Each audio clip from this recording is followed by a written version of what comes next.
Right now, the world is holding its breath, but most people watching the news have no real idea why they should actually be scared. A ceasefire between the United States, Israel, and Iran has just dropped exactly 2 weeks of pause, and every anchor on every network is treating it like a victory lap, like the end of a long and difficult movie where the good guys finally win. But here is the thing that nobody on television seems willing to say out loud. This ceasefire might not be an ending at all. It might be the quietest, most dangerous beginning we have seen in a generation. If you are learning something new here today, please take a moment to hit that subscribe button, because the story you are about to hear is not going to be on your evening news, and the next few minutes might change how you see the next few years. This moment did not appear out of nowhere, and to understand why this ceasefire is actually a fuse burning in slow motion, you have to go back further than February of this year, further than the headlines, all the way to a deal that fell apart years ago. The 2015 nuclear deal, formerly known as the JCPOA, collapsed when the United States pulled out in 2018, and from that point forward, Iran and America circled each other the way two heavyweight fighters do when they both know the bell is about to ring, and neither one is willing to throw the first punch until the crowd is looking the other way.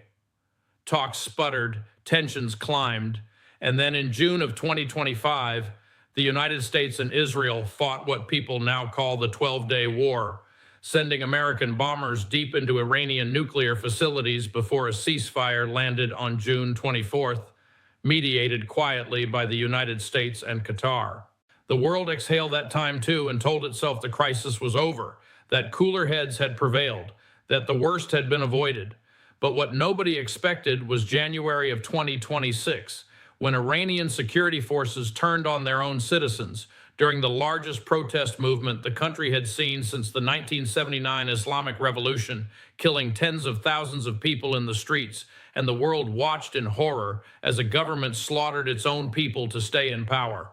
Donald Trump's response came fast, faster than almost anyone predicted, and it took the form of the largest American military buildup in the Middle East since the 2003 invasion of Iraq, ships and planes and troops flowing into the region like blood rushing to a wound. By mid-February, the United States and Iran sat across a negotiating table again, not directly, but through indirect nuclear talks running through Oman. And the Omani foreign minister publicly said that real progress was being made, that both sides had finally found a reason to talk instead of fight. Trump called it something he was not thrilled with, but he did not walk away, and for a brief moment, it looked like diplomacy might actually work. Then the talks dissolved, not because of anything said in the room, but because the decision, it turned out, had already been made somewhere else, by people who had stopped believing in words and started believing only in bombs. February 28, 2026 arrived like any other day, and at 6:35 in the morning, UTC U.S. Central Command announced that airstrikes against Iran had begun, nearly 900 of them compressed into just 12 hours, a fury of fire and metal that no country on earth could withstand. The Americans named their operation Epic Fury, and the Israelis named theirs Roaring Lion, and together they threw B-2 stealth bombers, B-1 Lancers, B-52 Strato Fortresses, Tomahawk missiles, and Highs AR launchers at a country that had been under sanctions for 45 years, a country whose military was already exhausted and whose people were already starving. 9 minutes after the American strikes began, at 6:45 UTC, Israeli jets launched what they described as decapitation strikes, a phrase that sounds like something out of a video game but describes something horrifically real. Ali Khamenei, 86 years old, the supreme leader of Iran since 1989, died at his compound alongside his daughter, his son-in-law, his grandchild, and his daughter-in-law, an entire family erased in a single moment of state-sanctioned violence. 40 days of national mourning followed, but Khamenei was not the only one. The Iranian defense minister died in those strikes, as did the IRGC commander, the Defense Council secretary, and 4 top Ministry of Intelligence officials. The IDF confirmed the deaths of 7 senior Iranian security leaders before the first hour of the war was even complete, and the world began to understand that this was not going to be a limited engagement or a surgical strike. Somewhere in the south of Iran, near Bandar Abbas, a girls' school took a hit that killed approximately 170 people, most of them children, most of them too young to even understand why their country was at war. The American and Israeli explanation was that the school sat adjacent to a military base, and that a misfired air defense missile caused the strike, a tragic accident in the fog of war. Iran called it deliberate, called it a war crime, called it proof that the United States and Israel had no intention of limiting civilian casualties.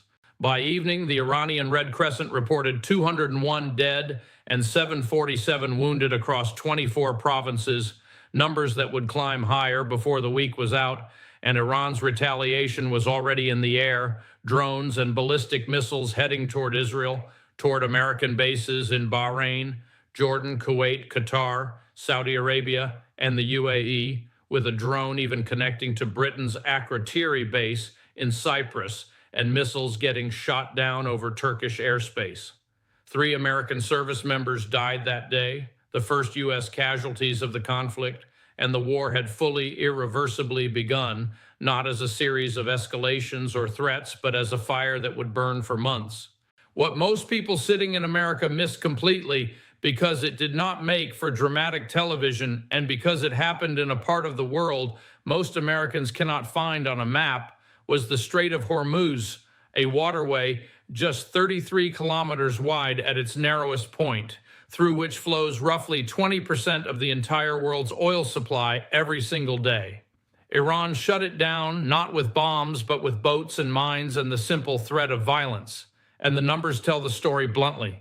On February 26, just 2 days before the war started, 8AA recorded the national average for a gallon of regular gas at $2.98, a price that felt high but manageable for most American families. By April 2026, that number had cleared $4 per gallon for the first time since August 2022, a nearly 39% spike in roughly 5 weeks, with crude oil surging past $100 a barrel and showing no signs of stopping. Japan's prime minister warned publicly that a closed strait would drain his country's oil supply within 8 to 9 months, collapsing the Japanese economy with it, turning one of the world's most stable nations into a crisis zone. India pulls 60% of its oil from that region, China 40%, and neither country has a backup plan that can survive more than a few months of interruption. None of this is a Middle Eastern problem in isolation, no matter how much Western politicians try to frame it that way. It lands in your gas tank, your grocery bill, your heating cost, your rent, your ability to keep the lights on and food on the table. Whether you have ever looked at a map of the Persian Gulf or not, whether you care about Middle Eastern politics or not, the closure of that narrow waterway reaches into your life and squeezes. Replacing Khamenei turned out to be the part that should have worried everyone most, because leadership transitions in authoritarian regimes are never smooth, and this one was happening in the middle of a war. Iran's assembly of experts named Mojtaba Khamenei, 56 years old, the dead leader's son, as the new supreme leader, and Trump called him an unacceptable choice almost immediately, not because of anything the son had done, but because of who the father had been and what the son represented. What analysts noted was the detail that mattered most for the future of the conflict. Mojtaba ran close to the Revolutionary Guard and carried a reputation for being even more hostile toward the United States than his father had ever been, a man who had grown up watching American power humiliate his country and who had no intention of backing down. His opening declaration as supreme leader was to keep the Strait of Hormuz closed, a direct challenge to the United States and its allies, a statement that this was not a softer Iran emerging from the wreckage of its old leadership, but a harder one, sharper, and more willing to bleed. By early April, the toll of the conflict had accumulated into numbers that demand attention, numbers that should make any thinking person stop and reconsider everything they think they know about modern warfare. Iran had fired more than 5,000 drones, over 2,000 ballistic missiles, and more than 50 cruise missiles, according to statistics from the Jewish Institute for National Security of America, an arsenal that would have been unthinkable just a decade ago, but that Iran had been quietly building for years in anticipation of exactly this moment. Qatar, one of the world's top natural gas producers, announced that it would take years to restore its output after Iranian strikes shredded its energy infrastructure, turning a wealthy, stable nation into a disaster zone overnight. Gulf Arab nations that had spent decades building reputations as safe, wealthy, stable hubs for global business watched that reputation dissolve in real time as investors pulled money out and families fled to Europe and the United States. Then came April 7th, 2026, a date that may well live in infamy if the historians of the future bother to remember it. Trump posted on Truth Social before his 8:00 p.m. Eastern deadline, and his words were verbatim, so let me read them exactly as they appeared. "A whole civilization will die tonight, never to be brought back again." Congressional Democrats called it a potential war crime, a threat of genocide broadcast openly on social media, a president promising annihilation as if he were announcing a football score. Pope Leo XIV, the first American pope in history, stood in St. Peter's Square and called for peace, describing attacks on civilian infrastructure as a sign of the hatred, the division, the destruction that humanity has been warned about for 2,000 years. Less than 2 hours before that deadline expired, with the world holding its breath and military planners on both sides preparing for the worst, Pakistan brokered a ceasefire with Prime Minister Shehbaz Sharif's government, operating as the go-between for Washington and Tehran, a role that no one had expected Pakistan to play, but that Sharif embraced with surprising skill. Iran's foreign minister, Abbas Araghchi, publicly thanked Sharif, a remarkable moment of diplomacy between nations that have not always seen eye to eye. Behind the scenes, China delivered the final nudge that pushed Iran to accept, reminding Tehran that while the United States could be beaten back, a full-scale invasion by a coalition of Western powers could not. Trump's Truth Social post read, and I am quoting directly, "This will be a double-sided ceasefire. The reason for doing so is that we have already met and exceeded all military objectives and are very far along with a definitive agreement concerning long-term peace with Iran and peace in the Middle East."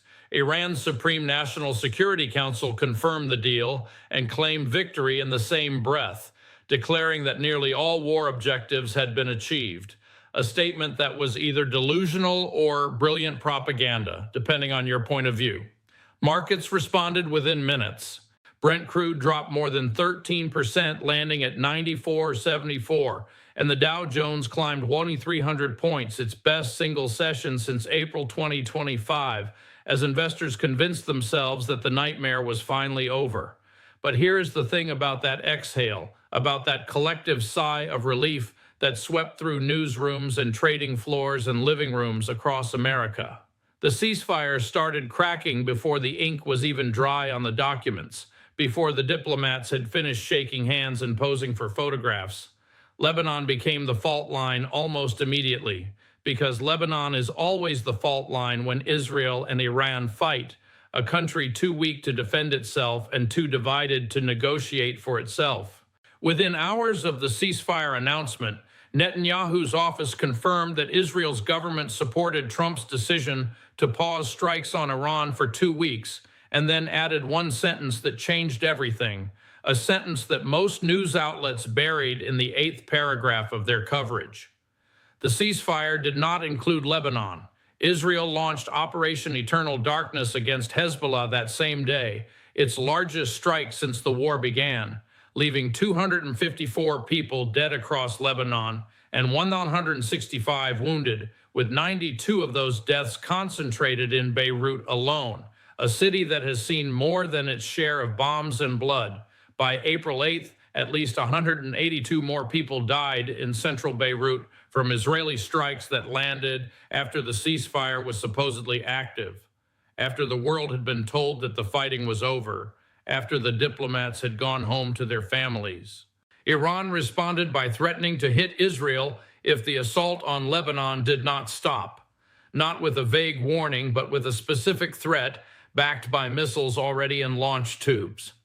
An Iranian media report stated that the reopening of the Strait of Hormuz, the actual foundation of the entire ceasefire agreement, the thing that was supposed to bring oil prices down and stabilize the global economy, had been paused because of those Lebanese strikes, because Iran was not willing to make economic concessions while its allies were being bombed.